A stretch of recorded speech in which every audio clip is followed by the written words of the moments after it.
virtuosa quem achará? O seu valor excede o de finas joias. O coração do seu marido confia nela. Quem procura encrenca é só tomar pelas orelhas um cão estranho que passa por ele. Assim, quem se mete em assunto alheio, que não lhe diz respeito, certamente achará problemas. Paulo adverte aos Tessalonicenses que se apartassem de todo irmão que ande desordenadamente e não segundo a tradição que ele os ensinou. Porque quem é desocupado gosta de se intrometer na vida dos outros. Por esse motivo, o apóstolo os incentiva a trabalhar com as próprias mãos para não comer pão às custas dos outros. Pois quem não trabalha, anda desordenadamente, acaba se intrometendo na vida alheia. Está registrado no livro de 2 Tessalonicenses, capítulo 3, versículo 11. A essas pessoas, Paulo exorta no Senhor Jesus Cristo que, trabalhando tranquilamente, coma o seu próprio pão. O caso era tão sério que eles deveriam notar os que não obedeciam a essa palavra. Que o Senhor nos dê continuamente a paz em todas as circunstâncias. Que Ele seja com todos vocês. Amém. Que o Senhor seja com todos vocês, com todas as nossas queridas ouvintes e irmãs. Amanhã estaremos de volta neste mesmo horário com provérbios, palavras de sabedoria. Bom dia. Alimento diário. Série Vida e Edificação. Autoria Pedro Dong. Leitura Giovana Maria Ramos Coutinho. Jesus é nosso Senhor. Vamos iniciar mais uma leitura do livro A Criação do Homem, autor Pedro Dong, da editora Árvore da Vida. Nós estamos na segunda semana, segunda-feira, cuja leitura bíblica está baseada em Gênesis 1, do 14 ao 19, e Isaías 45, 18. E o ler com oração diz: Fez Deus os dois grandes luzeiros, o maior para governar o dia e o menor para governar a noite. Amém. Senhor Jesus, o Senhor diz que o Senhor fez os dois grandes luzeiros, o maior para governar o dia e o menor para governar a noite. Está baseado em Gênesis 1,16. Senhor, assim como o Senhor falou, nós cremos, Senhor, que realmente nós vemos, Senhor. Além de crer, nós vemos o sol durante todo o dia e a lua à noite. Ó Senhor Jesus, são os dois grandes luzeiros, o maior para governar o dia e o menor para governar a noite. O título é O Sol e a Lua, Instrumentos do Governo de Deus. O título da mensagem desta semana é A Restauração da Terra, o quinto dia e o sexto dia. Retomando o quarto dia da criação, conforme visto na semana passada, compreendemos que Deus criou todas as coisas visando exercer seu governo na terra. Criou os dois grandes luzeiros, não apenas para separar a luz das trevas, mas também para estabelecer seu senhorio por meio deles. Isso está em Gênesis 1, do 14 ao 19. No quinto dia criou os peixes capazes de sobreviver no mar, nas águas de morte, sem ser contaminados por ela. Isso está nos versículos 20 a 22a. Assim também colocou-os no mundo e deu-nos as condições necessárias para não sermos contaminados por ele. Nesse dia ainda criou as aves, animais alados que vencem a gravidade terrestre. Entre elas destaca-se a águia, que representa Deus, o qual está acima de todas as coisas. No final do sexto dia, Deus criou o homem, o centro da sua criação, segundo sua imagem e semelhança, com a missão de se multiplicar, para que por meio dele Deus estabeleça seu governo em toda a terra. Isso está nos versículos 26 a 28 do capítulo 1 de Gênesis. Na restauração de sua criação aqui na terra, Deus menciona dois grandes luzeiros criados para governar. Isso quer dizer que Deus não criou a terra e a deixou entregue à própria sorte. Não. Definitivamente Ele não criou para ser um caos. Isso está em Isaías 45:18. Enfim, Deus criou tudo para que pudesse exercer seu governo na terra. Portanto, o sol e a lua foram criados não apenas para trazer luz e separar a luz das trevas, mas também para, por meio deles, estabelecer o governo de Deus. Isso significa que, independentemente de alguém gostar ou não, concordar ou não, ainda está debaixo desse governo, seja do sol durante o dia, seja da lua durante a noite. Mesmo que não concorde com os horários estabelecidos por Deus para a realização de suas atividades cotidianas, ainda assim você e eu estamos sujeitos ao governo do sol e da lua. Na parte mais oriental do Brasil, por exemplo, o sol nasce primeiro. Porém, mesmo alguém cansado e querendo dormir mais um pouco, não consegue esse intento, pois o sol forte indica que é hora de levantar-se. Percebe? Estamos sujeitos ao governo estabelecido por Deus. Que coisa linda! Ó Senhor Jesus! Deus criou os luzeiros do quarto dia para servirem de sinais para as estações, os dias e os anos. Você também está sujeito às estações. Embora estejamos em uma região mais tropical, em algumas partes do Brasil não há tanta distinção entre uma estação e outra. No entanto, das regiões norte e sul, as 4 estações são bem definidas e mais, ainda estamos sujeitos à marcação dos dias. Cada dia é marcado pelo sol e pela lua. Temos, por exemplo, a direção do sol como referência.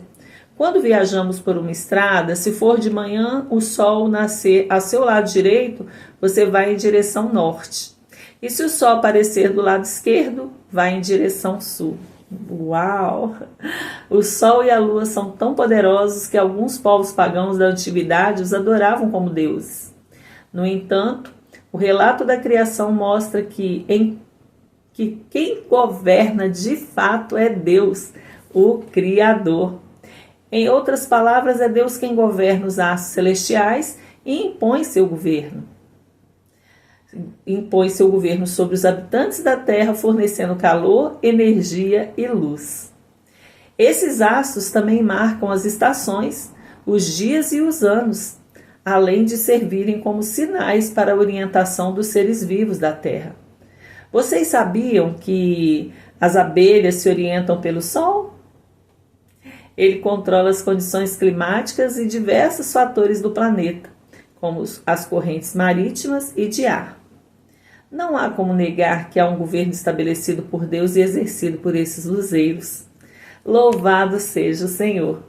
Ó Senhor Jesus, o sol e a lua, instrumentos do governo de Deus. Olha, nessa leitura e toda essa palavra que você recebeu hoje, você pode achar sua luz, sua direção e ainda ser admoestado enquanto há tempo. Nós ainda estamos na era da igreja e o Senhor nos dá a oportunidade de crescer, amadurecer e também se arrepender. Ore em cima disso, faça um grito de guerra se for possível. Eu quero ser governado por Deus. Eu quero ser governado por Deus. Ó Senhor Jesus. Ó Senhor Jesus. E também temos leitura de apoio, os 7 dias da criação, capítulo 5 e 6 do Dong Yulan, a palavra profética na era do Apocalipse, capítulo 4 de Pedro Dong, porque o homem é tão especial para Deus, capítulo 5 de Pedro Dong. Então nós estamos munidos de muita bênção através da palavra. Queremos agradecer ao Pai por essa segunda-feira, onde o Senhor nos ilumina com tua palavra, lâmpada para os pés é a tua palavra, luz para os nossos caminhos. Que você tenha uma semana abençoada em nome de Jesus e que você possa olhar para o céu e para a lua, lembrar que Deus governa e Deus é soberano. Jesus é o Senhor. Amém.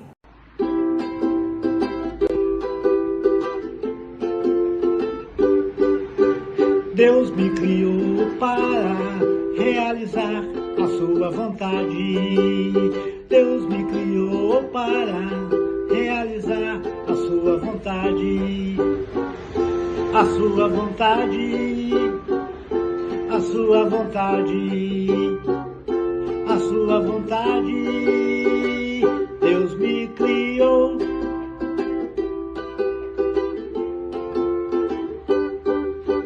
Deus me criou para realizar a sua vontade.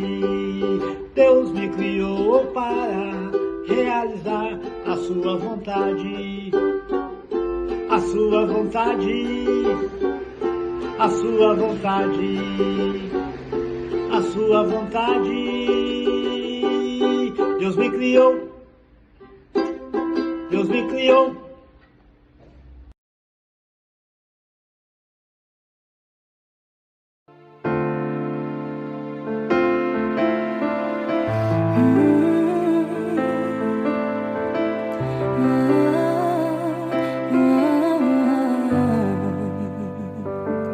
Tua sã palavra chove sobre mim.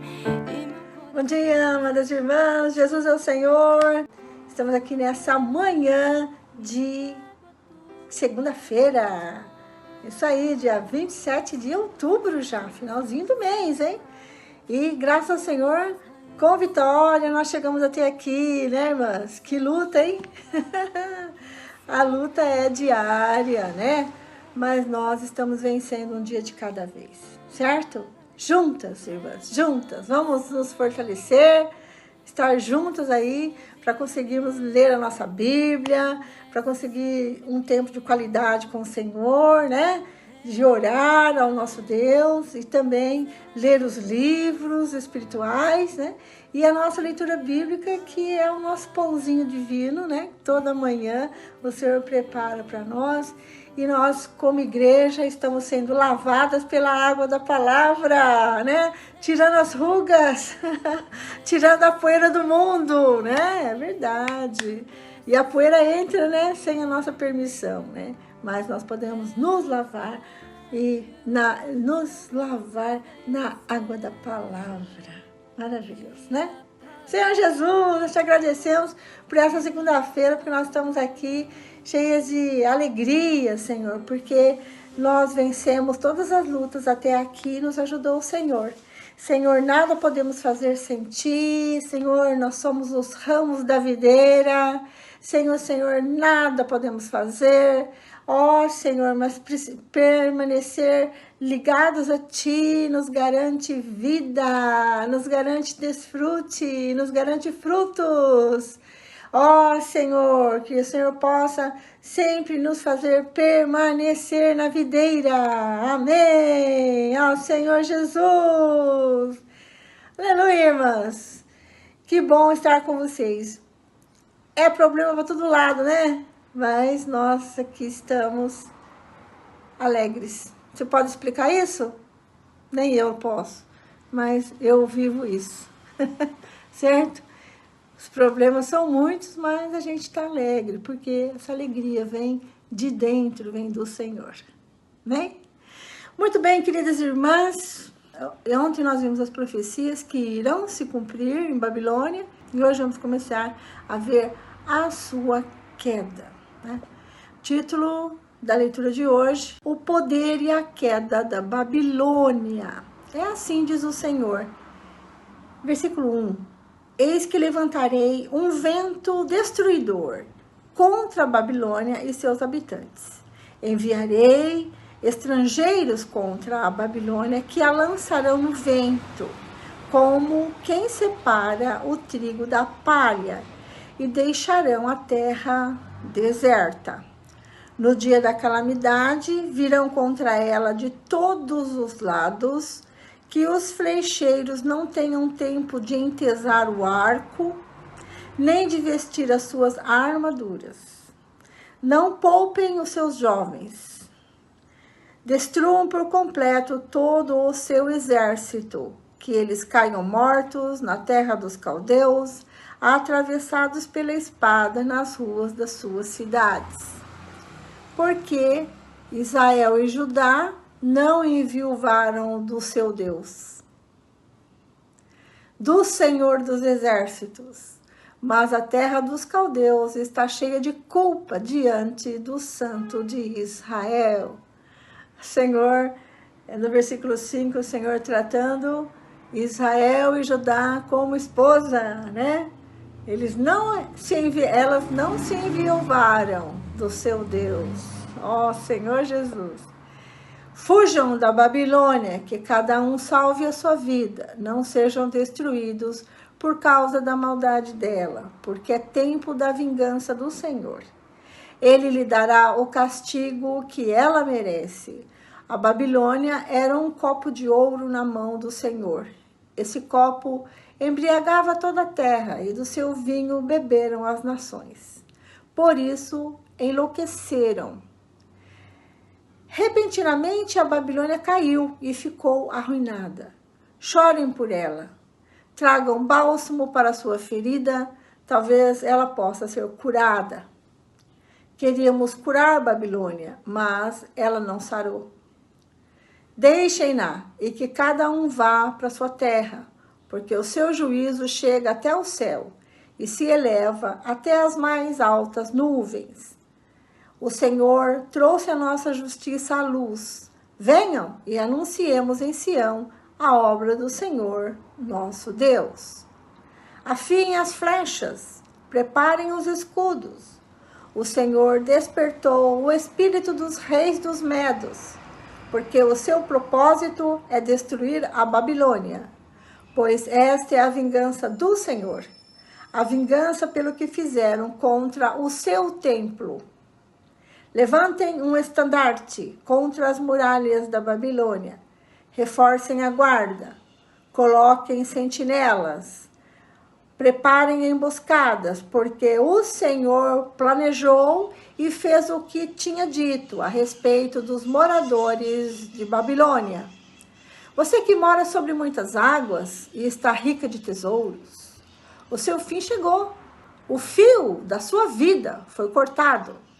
O Senhor dos Exércitos jurou por si mesmo, dizendo: certamente eu a encherei de homens, como se fossem gafanhotos, e eles darão o grito de vitória sobre você. Quero ler uma nota, falando a respeito do versículo 1 ao 14. Os inimigos aqui são identificados pela primeira vez nesses versículos como sendo os medos. A Média era um país a nordeste da Babilônia, é o atual Irã, com sua capital em Ecbatana. A Média assumiu o papel de destaque no 7º século a.C., em 1547.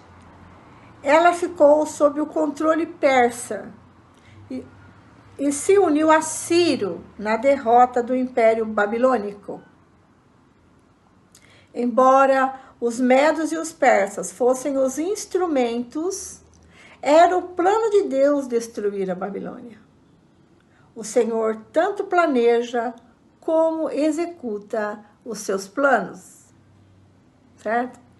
Então, o Senhor tem o seu propósito e tem os seus meios de alcançar, de executar os seus planos. No versículo 13 a 14, fala sobre o rio Eufrates. Aquele que vive sobre muitas águas é a Babilônia. Os rios Eufrates e Tigre simbolizavam a sua força. Uma terra é boa quando tem água. E nessa terra passavam 2 rios grandes, o Eufrates e o Tigre. Por isso ela era forte. Mas ela era forte, mas o fio da sua vida foi cortado. Então nós entendemos que essa guerra é do Senhor. E ele permite agora que Ciro e os medos se unam contra Babilônia e liberte o remanescente de Israel que está cativo em Babilônia. Hino de louvor a Deus. Versículo 15. Deus fez a terra pelo seu poder, com sua sabedoria estabeleceu o mundo e com a sua inteligência estendeu os céus. Quando ele faz soar sua voz, logo há tumulto de águas no céu, e nuvens sobem das extremidades da terra. Ele cria os relâmpagos para a chuva, e dos seus depósitos faz sair o vento. 17. Todas as pessoas são tolas e não têm conhecimento. Todo ourives é envergonhado pela imagem que ele mesmo esculpiu, pois as suas imagens são falsas e nelas não há fôlego de vida. São vaidade, obras ridículas. Quando chegar o tempo do seu castigo, virão a perecer. Aquele que é a porção de Jacó não é semelhante a essas imagens, porque ele é o Criador de todas as coisas, e Israel é a tribo da sua herança. Senhor dos exércitos é o seu nome. Babilônia, poder destruidor nas mãos de Deus. Versículo 20. Babilônia, você era o meu martelo e minhas armas de guerra. Por meio de você, despedacei nações e destruí reinos. Por meio de você, despedacei o cavalo e o seu cavaleiro. Despedacei o carro de guerra e o seu cocheiro. Por meio de você, despedacei homens e mulheres. Despedacei velhos e jovens. Despedacei rapazes e moças. Por meio de você, despedacei o pastor e o seu rebanho. Despedacei o lavrador e a sua junta de bois. Despedacei governadores e autoridades. Não sendo redundante, essa guerra é do Senhor e Babilônia foi simplesmente um instrumento nas mãos de Deus. O castigo da Babilônia, versículo 24. Diante dos olhos de vocês pagarei a Babilônia e a todos os moradores da Caldeia toda a maldade que fizeram em Sião, diz o Senhor. Eis que sou contra você. É montanha destruidora que destrói toda a terra, diz o Senhor. Estenderei a mão contra você. Farei com que role do alto das rochas e se transforme em monte queimado. De você não será tirada nenhuma pedra para ser pedra angular, ou para fazer um alicerce, porque você será uma desolação perpétua, diz o Senhor. Levantem um estandarte na terra, toquem a trombeta entre as nações, preparem as nações para lutarem contra ela, convoquem contra ela os reinos de Ararat, Mini e Askenaz, nomeiem contra ela um comandante, façam vir cavalos como gafanhotos eriçados, preparem as nações para lutarem contra ela. Os reis dos medos, os seus governadores, todas as suas autoridades e toda a terra do seu domínio. A terra treme e se contorce em dores, porque os planos do Senhor contra a Babilônia estão firmes para fazer da terra da Babilônia uma desolação, sem que haja quem nela habite. Os valentes da Babilônia pararam de lutar e permanecem nas fortalezas. Desfaleceu-lhes a força, tornaram-se como mulheres. As suas casas estão em chamas, os ferrolhos dos portões foram quebrados. Um arauto sai ao encontro de outro arauto, um mensageiro sai ao encontro de outro mensageiro para anunciar ao rei da Babilônia que a sua cidade foi invadida de todos os lados, que as passagens do rio estão ocupadas, as fortalezas estão em chamas e os homens de guerra amedrontados, porque assim diz o Senhor dos exércitos, o Deus de Israel. A filha da Babilônia é como a eira, quando é aplanada e pisada. Ainda um pouco chegará para ela o tempo da colheita. Nabucodonosor, rei da Babilônia, nos devorou, esmagou-nos e fez de nós um objeto inútil. Como monstro marinho nos engoliu, encheu a sua barriga com as nossas comidas finas e nos jogou fora. Que a moradora de Sião diga: a violência que se fez a mim e a minha carne caiu sobre a Babilônia. Que Jerusalém diga: o meu sangue caia sobre os moradores da Caldeia. Portanto, assim diz o Senhor: eis que defenderei a sua causa e vingarei o mal que lhe fizeram. Secarei as águas da Babilônia e farei com que se esgotem as suas fontes. Babilônia se tornará um montão de ruínas, morada de chacais, objeto de espanto e de vaias, e não haverá quem nela habite. Os babilônios rugem como leões e rosnam como leõezinhos. Estando eles esganados, preparei um banquete para eles e os deixarei embriagados para que se alegrem e durmam sono eterno. E não acordem, diz o Senhor. Farei com que sejam levados como cordeiros ao matadouro, como carneiros e bodes. Nota 51, 29 a 32 diz que a Babilônia ficou completamente desencorajada com o anúncio desse ataque iminente. Eles desistiram de lutar, refugiaram-se em suas fortificações e tornaram-se como mulheres.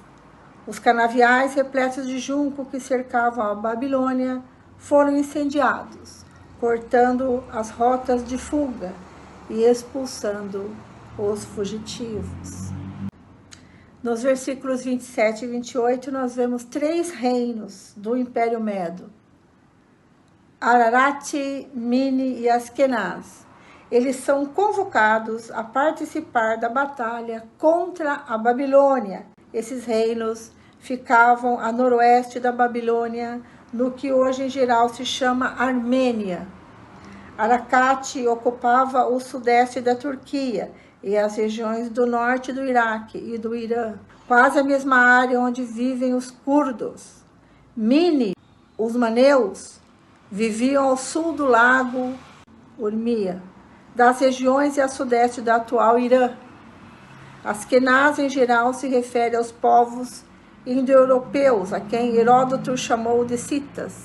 Então, ao saber que todos esses 3 reinos se juntaram a Ciro, o rei da Pérsia, eles ficaram completamente desencorajados, como diz a nota 51, 29, 32. Ó Senhor, agora vamos ver a queda da Babilônia, versículo 41. Bom, hoje a nossa leitura vai até o versículo 53. Agora vamos ver a queda da Babilônia, versículo 41. Como foi tomada a Babilônia e apanhada de surpresa? Como é possível? Babilônia se tornou objeto de horror entre as nações. O mar invadiu a Babilônia e a cobriu com a multidão das suas ondas. Suas cidades se tornaram em desolação, terra seca e deserta, terra em que ninguém habita e por onde não passa ninguém. Castigarei Bel na Babilônia e farei com que lance da sua boca o que engoliu. As nações nunca mais afluirão a ele. Também a muralha da Babilônia cairá. Saia do meio dela, meu povo, que cada um salve a sua vida do furor da ira do Senhor.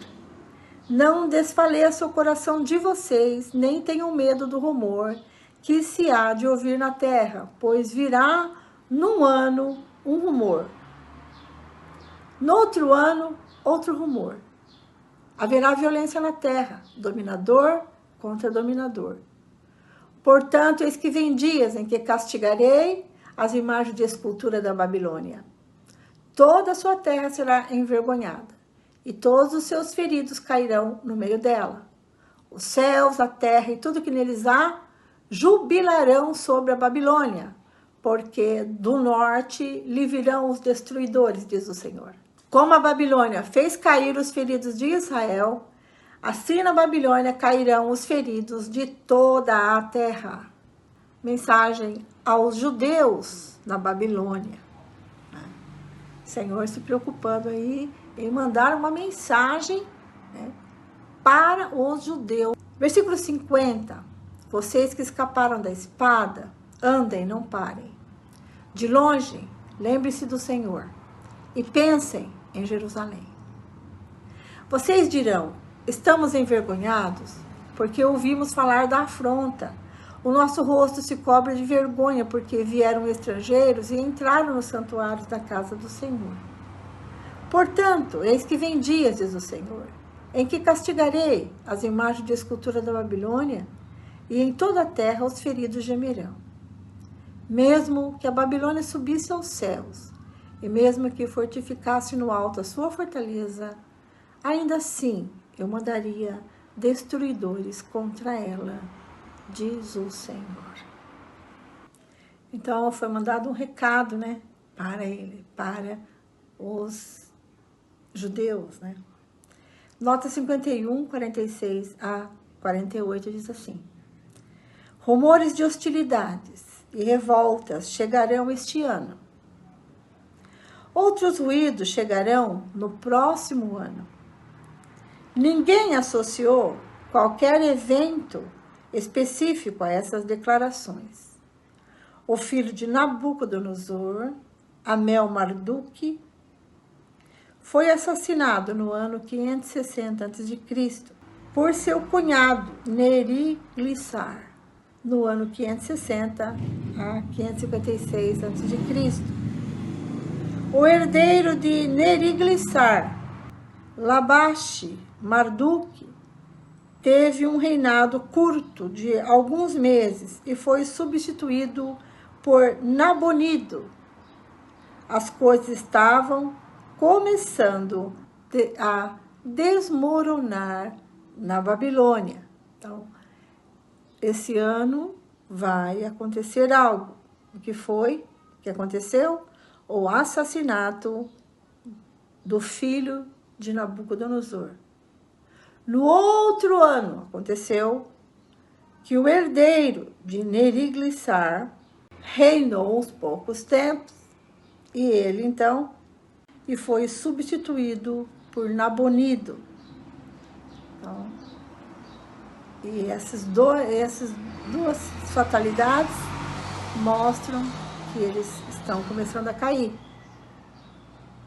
Então, eles não deveriam ter medo, né? Mas foi dado algo mostrando para eles que a palavra do Senhor iria se cumprir. Então, deu esses dois sinais para eles. Esse ano vai acontecer uma coisa, esse ano vai acontecer uma tragédia, no outro seguinte também.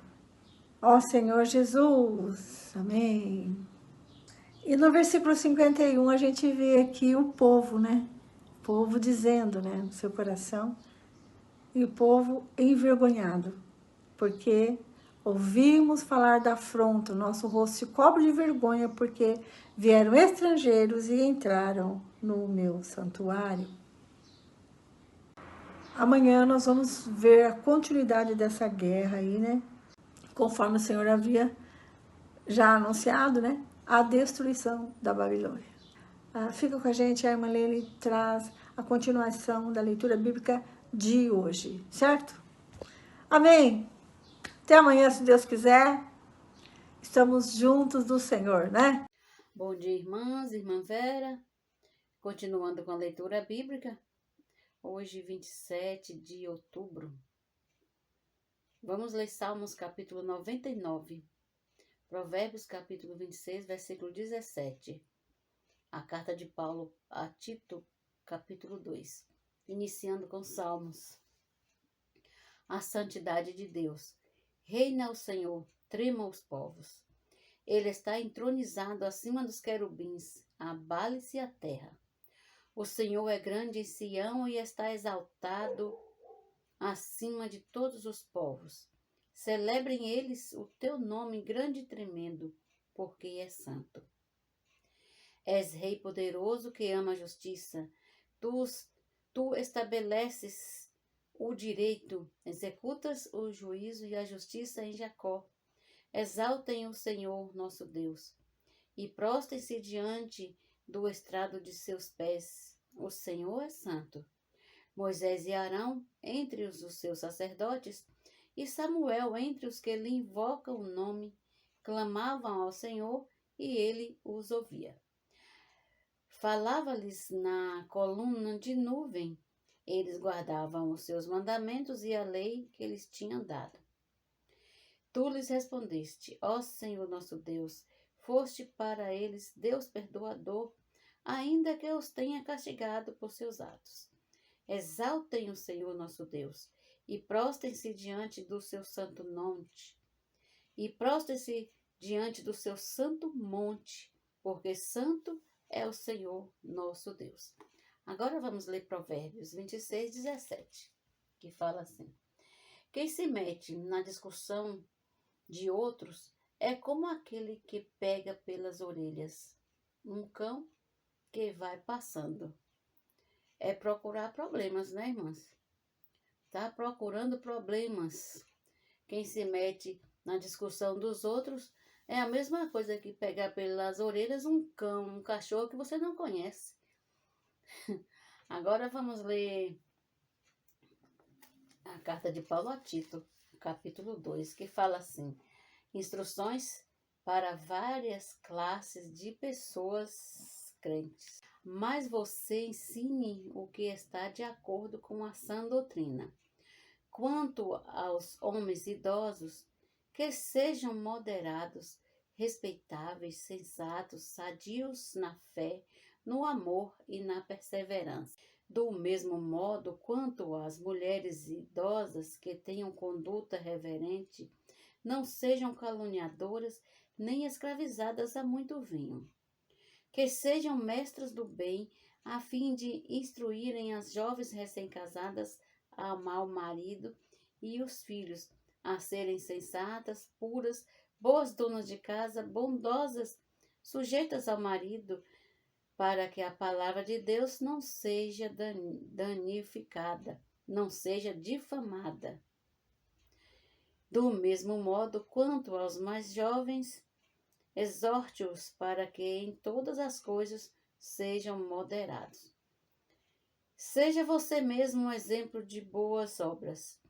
No ensino, mostre integridade, reverência, linguagem sadia e irrepreensível, para que o adversário seja envergonhado, não tendo nada de mal a dizer a nosso respeito. Quanto aos servos, que sejam em tudo obedientes ao seu Senhor, dando-lhe motivo de satisfação. Que não sejam respondões, nem furtem, mas que deem prova de toda a fidelidade, a fim de que, em todas as coisas, manifestem a beleza da doutrina de Deus, no nosso Salvador. A graça salvadora de Deus, porque a graça de Deus se manifestou, trazendo salvação a todos. Ela nos educa para que, renegadas a impiedade e as paixões mundanas, vivamos neste mundo de forma sensata, justa e piedosa, aguardando a bendita esperança e a manifestação da glória do nosso grande Deus e Salvador Jesus Cristo. Ele deu a si mesmo por nós, a fim de nos remir de toda iniquidade e purificar para si mesmo um povo exclusivamente seu, dedicado à prática de boas obras.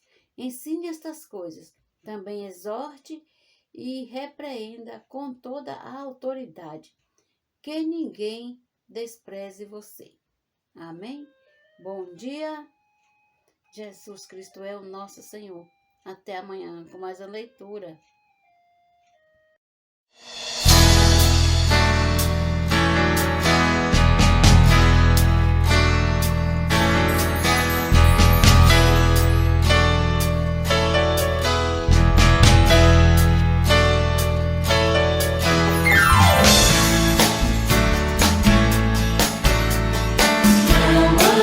Preocupado, quanto ao vestir ao correr.